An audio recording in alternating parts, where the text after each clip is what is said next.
السلام علیکم ورحمۃ اللہ۔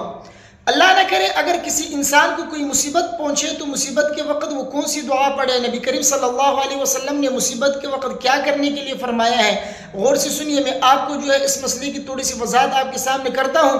اس مسئلے کو غور سے سنیے، اپنی دوستوں کے ساتھ اس کو لازمی شیئر کیجیے تاکہ دوسروں کو اس سے فائدہ ہو، انشاءاللہ آپ کو بھی اس سے ثواب ملے گا۔ دیکھیے، سب سے پہلی بات تو یہ ہے کہ خدا نخواستہ اگر کسی انسان کو کوئی مصیبت پہنچتا ہے تو سب سے پہلا کام یہ کرے کہ صبر کرے، صبر کرے۔ اور صبر بھی وہی ہے جو کہ صدمے کے شروع میں کیا جاتا ہے۔ یہ نہیں ہے کہ صدمے کے وقت خدا نخواستہ صدمے کے وقت بندہ واویلا کرے، شور مچائے، اپنے آپ کو مارے پیٹے، اس کے بعد پھر کہے کہ چلو میں صبر کرتا ہوں، اللہ کے فیصلے پہ راضی ہوں۔ نہیں، صبر وہی ہوتا ہے جو صدمے کے شروع میں کیا جائے۔ خدا نخواستہ آپ کو پتہ چلا کہ یہ مصیبت آپ کو پہنچی ہے، مالی یا کوئی خدا نخواستہ کوئی دوسری مصیبت اللہ کی طرف سے آپ کے اوپر آئی ہے، تو پھر آپ کو کیا کرنا ہے؟ صبر کرنا ہے۔ اسی وقت جیسے آپ کو پتہ چلا آپ نے اس کے اوپر صبر کرنا ہے، کیونکہ صبر وہی جو کہ شروع میں کیا جائے صدمے کے۔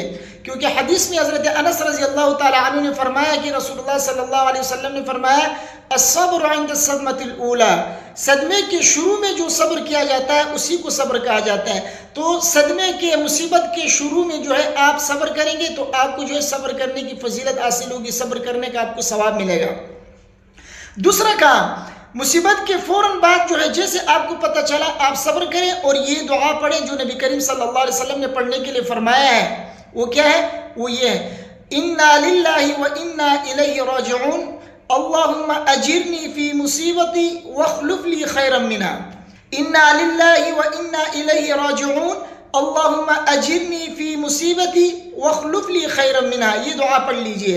مسلم شریف کی حدیث ہے، حضرت ام سلمہ رضی اللہ تعالی عنہا نے فرمایا کہ میں نے رسول اللہ صلی اللہ علیہ وسلم کو فرماتے ہوئے سنا، جس بندے کو کوئی مصیبت پہنچے تو وہ یہ دعا پڑھے انا للہ و انا الیہ راجعون اللہم اجرنی فی مصیبتی واخلف لی خیرا منہا۔ ترجمہ اس کا یہ ہے کہ ہم اللہ کی ملکیت ہے اور ہم اللہ کی طرف رجوع کرنے والے ہیں، اللہ کی طرف لوٹنے والے ہیں، اور اے اللہ مجھے میرے اس مصیبت میں اجر عطا فرما اور اس کا بہترین جزا اور صلہ عطا فرما۔ تو آگے نبی کریم صلی اللہ علیہ وسلم نے فرمایا کہ اللہ تبارک و تعالیٰ اس کا بہترین بدل اس کو عطا فرمائیں گے۔ تو مصیبت کے وقت جو شخص صبر کرتا ہے اور یہ دعا پڑھتا ہے، اللہ تبارک و تعالیٰ اس کو صبر کرنے کی فضیلت بھی اس کو عطا کرتے ہیں، اس کا اجر و ثواب بھی اس کو ملتا ہے، اور اسی طریقے سے اللہ تبارک و تعالیٰ اس نقصان اور مصیبت کے پہنچنے پر اس سے بہترین اجر اور بہترین بدل اس کو عطا کرتے ہیں۔ تو یہ دعا پڑھا کرے۔ دوبارہ میں آپ کو پڑھ کے سناتا ہوں انا للہ و انا الیہ راجعون اللہم اجرنی فی مصیبتی واخلف لی خیرا منہا۔ یہ پڑھا کریں۔ اللہ تبارک و تعالی ہم سب کی حفاظت فرمائے مصیبتوں سے اور پریشانیوں سے اور ہر قسم کی آفتوں سے ہم سب کی حفاظت فرمائے۔ ویڈیو کو اپنے دوستوں کے ساتھ لازمی شیئر کیجیے گا۔ مجھے اپنے دعاؤں میں یاد رکھیے۔ السلام علیکم ورحمۃ اللہ۔